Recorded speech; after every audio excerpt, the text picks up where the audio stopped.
Hello, मैं राकेश। आज के क्लास में हम लोग प्रश्नमाला 1.2 को हम लोग हल करेंगे। इसके पिछले पार्ट में आपको 1.1 को हल करके बता दिया गया था। देखेंगे आखिर 1.2 में क्या क्या चीज पढ़ना है। देखिए, सबसे पहला क्वेश्चन है ना, निम्नलिखित संख्याओं को अभाज्य गुणनखंडों के गुणनफल के रूप में व्यक्त कीजिए। बहुत सिंपल सा क्वेश्चन है, इसको देखेंगे कैसे बनाया जाएगा। सबसे पहला क्वेश्चन है आपको 140 है, ध्यान देंगे। इसको हमको अभाज्य गुणनखंड के गुणनफल के रूप में बताना है, कैसे बनेगा। इसको देखिए, बनाने का सबसे आसान तरीका है 140 को आप गुणनखंड ज्ञात कर दीजिए। 2 से 70 हो जाएगा, 35 हो जाएगा, 5 से आपका 7 हो जाएगा। देखिए, इसको हम लिख सकते हैं 140 का 2 कितना बार है, 2 बार, 2 के पावर 2। 5 कितना बार है, 1 बार। 7 कितना बार है, 1 बार। आपको यही आंसर हो जाएगा। कितना आसान है। इसी टाइप से आपका 1 2 3 4 क्वेश्चन और है जिसको आप इसी प्रकार से बना सकते हैं। तो देखें, इसका क्वेश्चन नंबर 2 को हम समय को बचाने के लिए मैं आपको यहाँ पे सोल्व कर दिया हूँ। मैं एक एक करके समझा देता हूँ। क्वेश्चन नंबर 2 जो है ना 156 है। अब 156 को कैसे बनाएंगे, तो 156 है, इसको 2 से काटेंगे तो आपका 78 आएगा। फिर इसको 2 से काटेंगे तो 39 आएगा। 39 को 3 से काटेंगे आपको 13 आएगा। फिर यानी 156 को हम लिख सकते हैं 2 गुना 2 गुना 3 गुना 13। और 2 बार है तो 2 के पावर 2 गुने 3 गुने 13। बस ऐसा ही छोड़ देंगे, आपका आंसर आ जाएगा। इसी का क्वेश्चन नंबर 3 है। 3 क्या है देखेंगे, 3825 है। इसको आसान सी भाषा में बना दें 3825। इसको देखेंगे 3 से लगेगा आपका 1275 आएगा। फिर ये 3 से लगेगा 425 आएगा। अब 5 से लगेगा तो 85 आएगा। 5 से लगेगा तो 17 आएगा। तो 3825 को हम लिख सकते हैं 3 गुना 5 गुना 5 गुना 17, 3 के पावर 3, 5 के पावर 2, 17। यही आपका आंसर आएगा। देखेंगे इसका क्वेश्चन नंबर आपका 4 है। क्वेश्चन नंबर 4 है आपका 5005। तो 5005 जो है ना 5 से आपका कटेगा, आएगा 1001 आएगा। फिर ये 7 से कटेगा 143 आएगा। 11 से कटेगा 13 आएगा। इसको इस रूप में लिखेंगे, बस यही आंसर हो जाएगा। एक और इसका क्वेश्चन है, क्वेश्चन नंबर 5 है। 5 में क्या 7429 है। आप आंसर भी मिला लीजिएगा, अगर आपके पास बुक होगा तो आंसर मिला सकते हैं। 7429 है, इसको 17 से कट करेंगे तो आपको 437 आएगा। फिर इसको 19 से कट करेंगे तो 23 आएगा। इसको हम कर दिए हैं आपके समय को बचाने के लिए। 7429 को 17 गुना 19 गुना 23 लिख सकते हैं। यही आपका अभाज्य गुणनखंड रूप में हो गया। तो आपका क्वेश्चन नंबर 1 जो है अच्छी तरह से आपका कंप्लीट हो गया। अब आते हैं क्वेश्चन नंबर 2 पे। क्वेश्चन नंबर 2 में क्या कहता है, इसको ध्यान से देखेंगे। कर पूर्णांकों के निम्नलिखित युग्मों के एचसीएफ और एलसीएम ज्ञात कीजिए तथा इसकी जांच कीजिए कि दो संख्याओं का गुणनफल बराबर एचसीएफ गुने एलसीएम है। बहुत अच्छा हिसाब है। बोल रहा है कि आप इसको एचसीएफ और एलसीएम ज्ञात कर लीजिए और उसके बाद बताइए कि ये दो संख्याओं का गुणनफल जो है एचसीएफ और एलसीएम के बराबर आता है। हम कंसेप्ट जब पढ़ा रहे थे वास्तविक संख्या का, वो वीडियो आप जाकर देख लीजिएगा, तो उसमें एक फॉर्मूला लिखा थे कि दो संख्याओं का गुणनफल जो होता है एचसीएफ गुने एलसीएम के बराबर होता है। तो देखेंगे हम लोग क्या होता है। देखिए, 2 का 1 नंबर क्वेश्चन जो है ना, ये आपका 26 और 91। ध्यान देंगे, यहाँ लिखा हुआ 26 और 91। इसको कैसे बनाना है देखेंगे।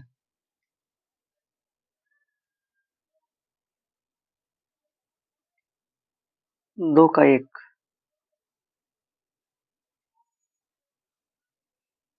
छब्बीस और 91। सबसे पहले क्या करेंगे, हम 26 का अभाज्य गुणनखंड कर देंगे। 2 से 13, 91 का कर देंगे, 7 से 13 हो जाएगा। हम इसको 26 को लिख सकते हैं 2 और गुने 13, और 91 को हम लिख सकते हैं 7 गुने के 13। इसमें ध्यान देने वाला बात यह है कि सबसे पहले एचसीएफ और एलसीएम हम लोग ज्ञात करेंगे। तो एचसीएफ और एलसीएम ज्ञात करने के लिए आसान तरीका है, एक आपको फॉर्मूला बताए थे कि अगर एचसीएफ ज्ञात करना रहता है ना तो उसमें लिखते हैं न्यूनतम घात वाला पद, और एलसीएम ज्ञात करना रहता है तो उसको लिखते हैं अधिकतम घात वाला पद। तो हम लोग सबसे पहले क्या करेंगे ना कि एचसीएफ ज्ञात करेंगे। एचसीएफ बराबर होता है न्यूनतम घात वाला पद।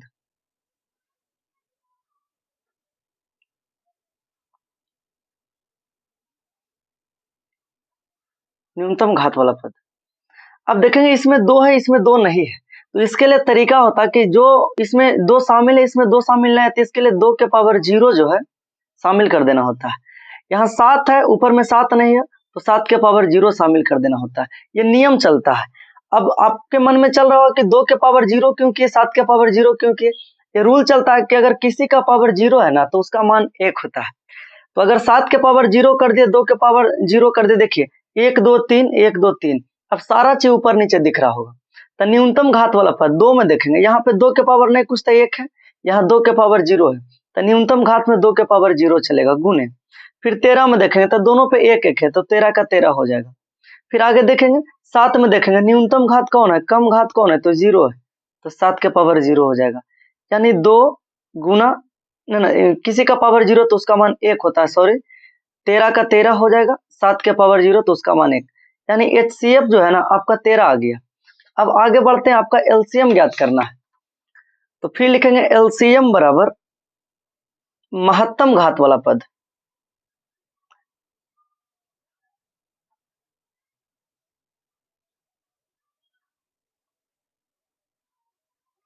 महत्तम घात वाला पद यानी ज्यादा घात वाला देखेंगे। तो यहाँ देखिए ध्यान से, 2 के पावर 0 और 2 के पावर 2 और 2 के पावर 0 है, तो 2 और 2 के पावर 0 में कौन महत्तम घात है, तो 2 होगा। 13 में तो केवल 13 हो जाएगा क्योंकि दोनों का पावर सेम है। 7 के पावर 0 में आपका और 7 में केवल 7 हो जाएगा। 13 दूना 26 और 26 से 7 182 हो जाएगा आपका। LCM आपका आ गया 182। अब इतना तो एक HCF 13, LCM आपका 182 आया। ये आपका आंसर नहीं हुआ, आपको बताना ये है, इसमें ये जांच करके बताना है कि दो संख्याओं का जो गुणनफल होगा ना HCF गुना LCM के बराबर आएगा। देखिए यहाँ पे जांच करके आपको बताते हैं,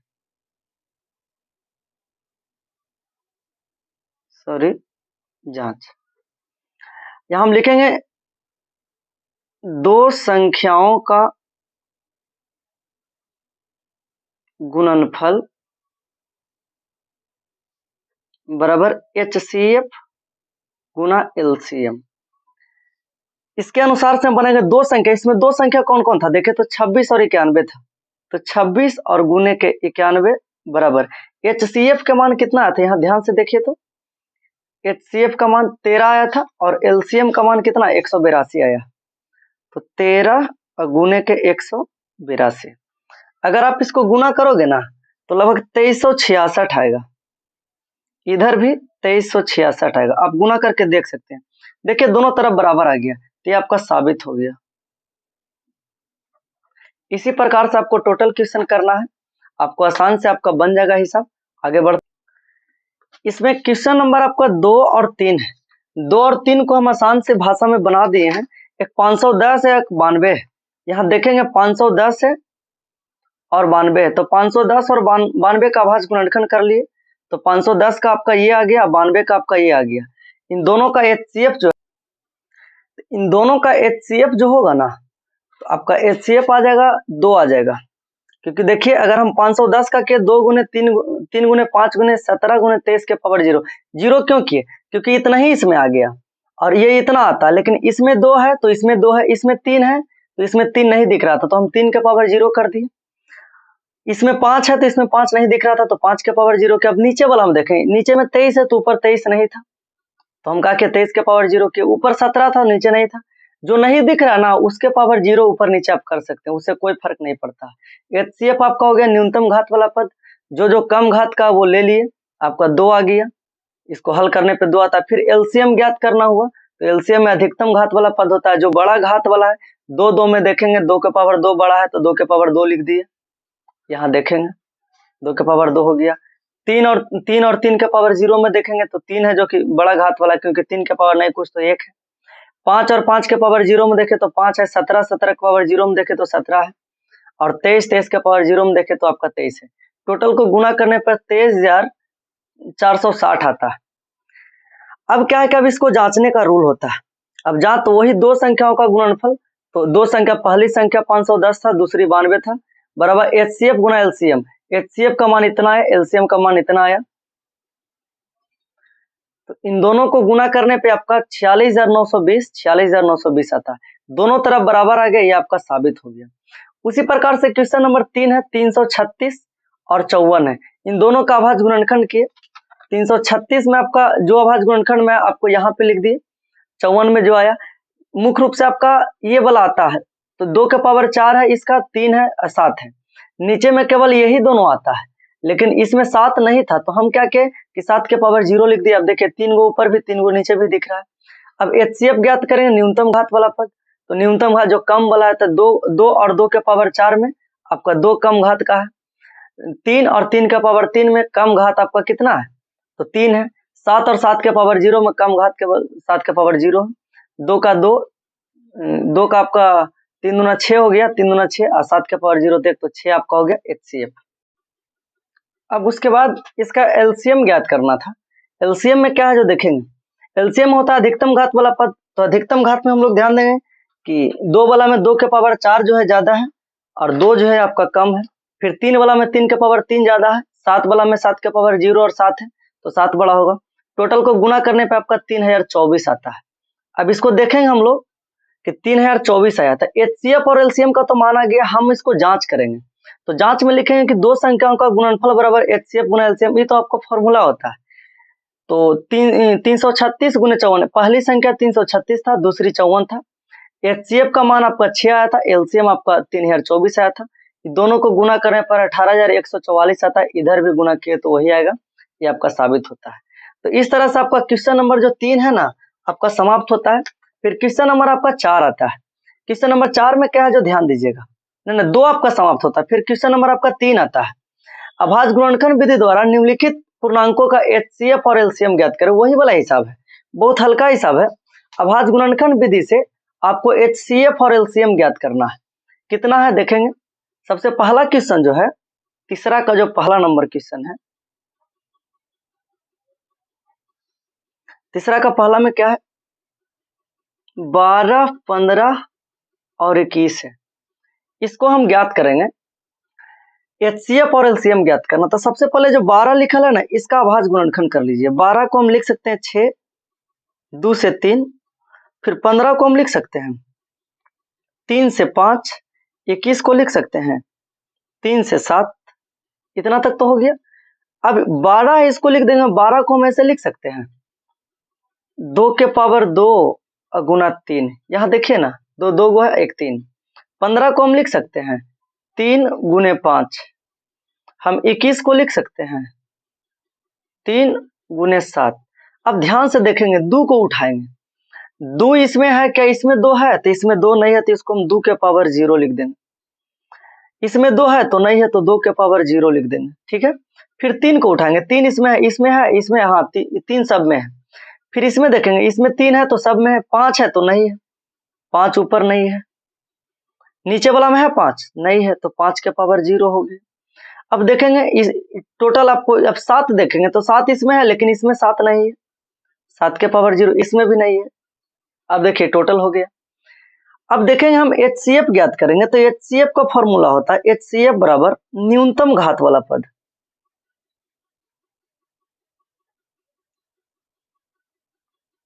न्यूनतम घात वाला पद। अब देखेंगे 2 में 2 के पावर 2 है, यहाँ 0 है, तो कम घात वाला 2 के पावर 0 होगा। फिर आप आगे आ जाइए, आपका 3 में देखे 3 3 3 3 तो सब में तो केवल 3 होगा। 5 के पावर अकेले 5 है, एगो 0 है, फिर 0 है, तो 5 के पावर 0 होगा। 7 वाला में 7 के पावर 0 होगा। अब देखेंगे 2 के पावर 0 तो उसका मान 1, 3 का 3 होगा, 1 होगा, 7 के पावर 0 तो 1 होगा। यानी HCF का मान जो है आपका 3 आ गया। अब HCF का मान आपका 3 आ गया, फिर हम निकालेंगे LCM। तो LCM का फॉर्मूला होता है कि अधिकतम घात वाला पद। अधिकतम घात वाला पद। अब देखेंगे अधिकतम घात कौन है, तो 2 वाला में देखेंगे तो 2 के पावर 2 जो है अधिकतम घात है, 2 के पावर 2 गुना। 3 वाला में देखेंगे तो 3 तो दोनों में सेम है, तीनों में सेम है। 5 वाला में देखेंगे तो 5 जो है अधिकतम घात है, बाकी 0 वाला। 7 वाला में देखेंगे तो 7 है। हम इसको गुना करते हैं, 2 दूना 4, 4 तिया 12, 12 पचे 60, 7 छक्का 42, 420 आता है। यानी LCM का मान आपका 420 आता है। इस क्वेश्चन में कहा क्या रहा था जो देखेंगे ध्यान से, इसमें बोल रहा था कि अभाज्य गुणनखंड विधि से निम्नलिखित पूर्णांकों का HCF और LCM ज्ञात कीजिए। बस इतना ही आंसर हो जाएगा आपका। HCF जो है ना आपका 3 आंसर हो जाएगा और LCM जो है ना आपका 420 आंसर हो जाएगा। बस हमें लगता है कि यहाँ तक आप समझ गए। अब इसी में हम लोग देखेंगे ना तो 2 क्वेश्चन और आपका है। एक क्वेश्चन है आपका 17, 23 और 29, एक 8, 9 और 25 है। ये दोनों क्वेश्चन को हम आसान सी भाषा में बना दें। यहाँ पे आप देख सकते हैं जो तीसरा का दूसरा क्वेश्चन है ना इसको बना दिया 17, 23, 29। इसका तो गुणनखंड होगा नहीं तो 17 का 17 हो गया, 23 का 23 हो गया, 29 का 29। अब इसमें देखेंगे इसमें 17 है इसमें नहीं है तो 17 का पावर 0। अब इसमें भी 17 नहीं है तो 17 का पावर 0, फिर 23 इसमें नहीं है तो 23 के पावर 0, यानी तीनों 0 0 करके हो जाएगा। और HCF ज्ञात करेंगे तो इसमें होता है न्यूनतम घात वाला पद जो सबसे कम रहेगा तो 17 का पावर 0 0 0 वाला तो सबका मान 1 होगा। HCF आपका 1 आ गया। इसमें हो जाएगा अधिकतम घात वाला पद तो 17 गुने 23 गुना 29 हो जाएगा, क्योंकि अधिकतम में तो वही चलेगा ना। इसको गुना करने पर आपका 11,339 आएगा। तो HCF आपका 1 आएगा और LCM आपका 11,339 आएगा। यही आपका आंसर हुआ। क्वेश्चन नंबर 3 है 8, 9 और 25 है। 8 का किया तो 2 के पावर आपका 3 आएगा और 9 का किया तो 3 के पावर 2 आएगा। 25 का किया तो 25 हो गया तो 5 के पावर 2 हुआ। अब इसमें 2 है लेकिन इसमें 2 नहीं है तो 2 के पावर 0, इसमें भी नहीं है तो 2 के पावर 0। फिर आगे देखेंगे इसमें 3 है तो इसमें 3 नहीं है तो 3 के पावर 0, इसमें 5 भी नहीं था 5 के पावर 0। इस प्रकार से इसको हम बैलेंस किए और यहाँ HCF ज्ञात करना है तो HCF में होता है न्यूनतम घात वाला पद, तो न्यूनतम घात का फॉर्मूला लगाए। आपका 2 के पावर 2 में देखेंगे तो 2 के पावर 3 है, यहाँ 0 है तो 0 वाला होगा। 3 के पावर 2 है 3 के पावर 0 है तो कम 0 वाला होगा। 5 के पावर 0 है 0 है, 5 के पावर 2 है तो आपका 0 वाला होगा। इसका मान 1 हो जाएगा, किसी का पावर उसका मान 1 होगा। 3 के पावर 0 उसका मान 1 होगा और 5 के पावर 0 तो इसका मान क्या होगा आपका 1 होगा, तो आपका HCF 1 आ जाएगा। फिर LCM अगर ज्ञात करना कहे तो अधिकतम घात वाला पद होता है, तो अधिकतम घात में हम क्या करेंगे 2 के पावर 3, 2 के पावर 2, 2 के पावर 5। यहाँ देखेंगे बड़ा घात तो यही है ना 3 के पावर 2 और 3 के पावर 2 के पावर 3, 3 के पावर 2, 5 के पावर 2। हम टोटल को गुना करेंगे तो आपको 1800 आपको टोटल आएगा। यही आपका LCM का मान होगा। यहाँ तक आप समझ गए हैं। फिर आगे बढ़ते, अब आता है क्वेश्चन नंबर 4। इस टाइप से क्वेश्चन आपको एग्जाम में भी पूछा जाता है। लिखा हुआ कि HCF ऑफ 306 और 657 बराबर 9, तो LCM ऑफ 306 और 657 ज्ञात किया, यानी LCM आपको ज्ञात करना है। एक फॉर्मूला आपको बताए थे, यहाँ पे आपको बता रहे हैं हम। एक फॉर्मूला बताए थे कि दो संख्याओं का गुणनफल, हम चौथा क्वेश्चन बता रहे हैं।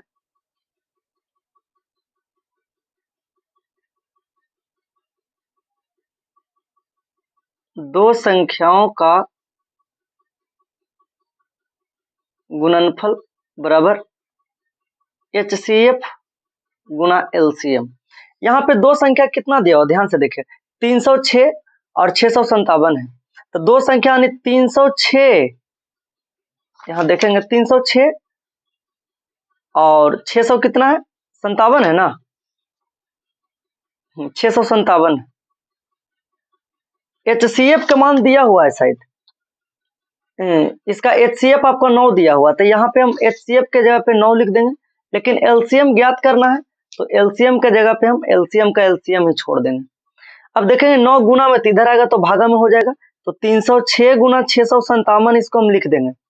9 गुना में तो इधर आकर भागा में हो जाएगा बराबर LCM का LCM बच गया।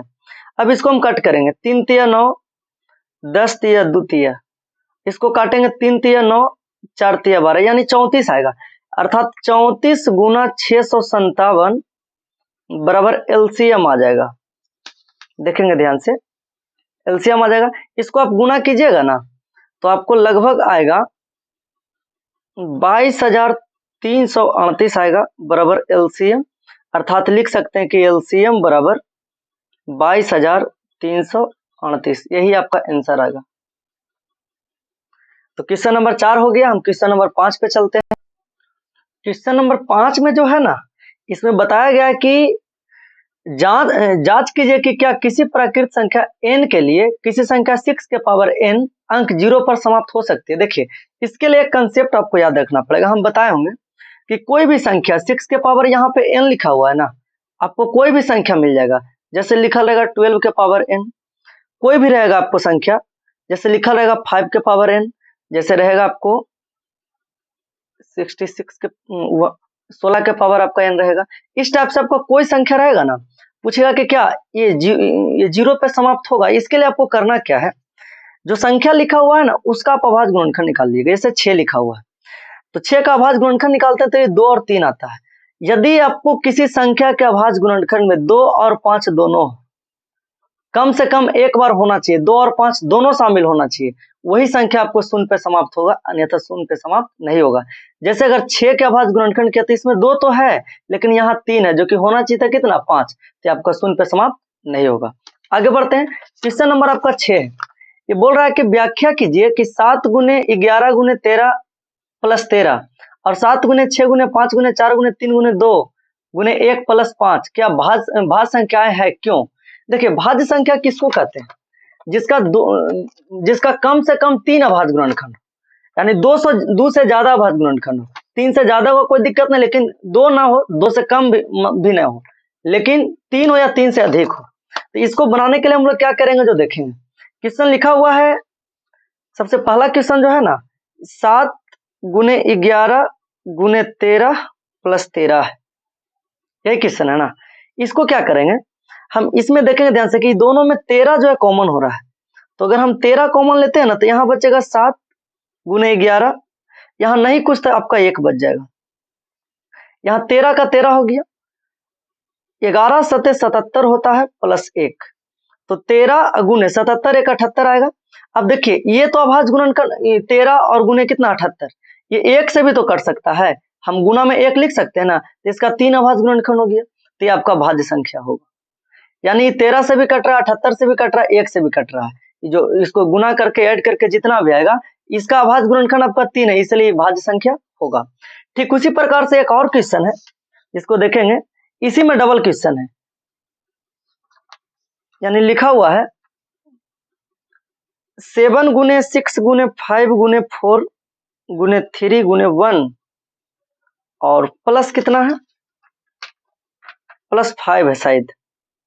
अब ध्यान से यहाँ पे देखेंगे ना, यहां से लेके यहाँ तक एक टर्म है, एक ये जो है एक टर्म है, जैसे इसमें भी था, यहां से लेके यहाँ तक एक टर्म था और ये अकेले था, तो इसमें देखिए 5 कॉमन हो जाएगा, तो यहाँ बचेगा 7 गुने 6 गुने 4 गुने 3, यहाँ पे 2 छूट गया है, यहाँ पे 2 भी होगा, 2 गुना 1, हमसे मिस्टेक हो गया, आप बुक देखेंगे तो आपका कंप्लीट हो जाएगा, गुने 2 गुने 1, यहाँ नहीं कुछ तो आपका 5 हो गया, तो आपका 1 आ गया।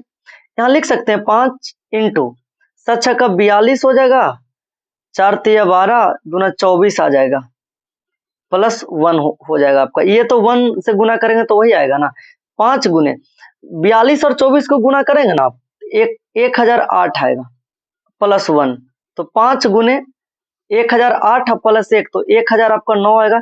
देखिए 5 गुने 1009 गुने 1 लिख सकते हैं, तो इसका अभाज्य गुणनखंड 2 नहीं 3 हो रहा है, इसलिए भाज्य संख्या होगा। यहाँ तक आप समझ गए। एक क्वेश्चन और आपका लास्ट में बच जाता है। क्वेश्चन बोल रहा है कि किसी खेल के मैदान के चारों ओर एक वृत्ताकार पथ है, इस मैदान का एक चक्कर लगाने में सोनिया को 18 मिनट लगते हैं, जबकि इसी मैदान का एक चक्कर लगाने में रवि को 12 मिनट लगते हैं। मान लीजिए कि वे दोनों एक ही स्थान और एक ही समय पर चलना प्रारंभ करके एक ही दिशा में चलते हैं, तो कितने समय बाद वे पुनः प्रारंभिक स्थान पे मिलेंगे। देखिए इस तरह के हिसाब में आपको करना क्या है, इसको देखिए एक कंसेप्ट से आपको बताते हैं। जैसे समझने के लिए आप यहाँ पे समझ सकते हैं कि जैसे एक वृत्ताकार पथ है, यहाँ पे 2 आदमी है, यहाँ से चलना शुरू किया, जब यहाँ से चलना शुरू किया तो दिन में यहाँ से चलना शुरू किया तो एक आदमी यहाँ से चलना शुरू किया, यहाँ से अगर चलना शुरू करेगा तो आदमी एक बार नहीं अनेक बार दिन भर में मिलेगा, लेकिन पूरा दिन में आपको अनेक बार मिलेगा। लेकिन बोल रहा है कि पहली बार कब मिलेगा, यानी फर्स्ट बार एक दूसरे को कब, मतलब एक दूसरे से स्पर्श करेगा वहां पे पहुंचेगा। तो इस तरह के हिसाब में आपको एलसीएम ज्ञात करना होता है। जैसे देखें इसमें एक है 18, एक है 12, इसको एलसीएम कैसे ज्ञात करेंगे देखिए ध्यान से। तो एक 18 है तो 18 को पहले हम क्या करेंगे, गुणनखंड करेंगे 9 3 3, 12 को करेंगे 6 2 3, यानी 18 को किए ना तो 2 गुना 3 के पावर आपका 2 आ गया, और 12 को किए ना तो 2 के पावर 2 गुना 3 आ गया। हम एलसीएम के लिए क्या बोले थे? अधिकतम घात वाला पद, अधिकतम घात वाला पद। जब अधिकतम घात वाला पद बोलेगा तो 2 और 2 के पावर 2 में देखेंगे तो 2 के पावर 2 अधिकतम है, 3 और 3 के पावर 2 में देखेंगे तो 3 के पावर 2 है, इन दोनों में देखेंगे 2 दूनी 4 और 9, 9 चौक 36। आपका 36 मिनट है ना, 36 मिनट बाद या 36 मिनट पे ये दोनों व्यक्ति एक दूसरे से मिल जाएगा। तो बस आज के लिए इतना ही रहा, फिर मिलते हैं आपको प्रश्न वाला 1.3 में, आपको बहुत अच्छा से समझाया। फिर मिलते हैं अगले वीडियो।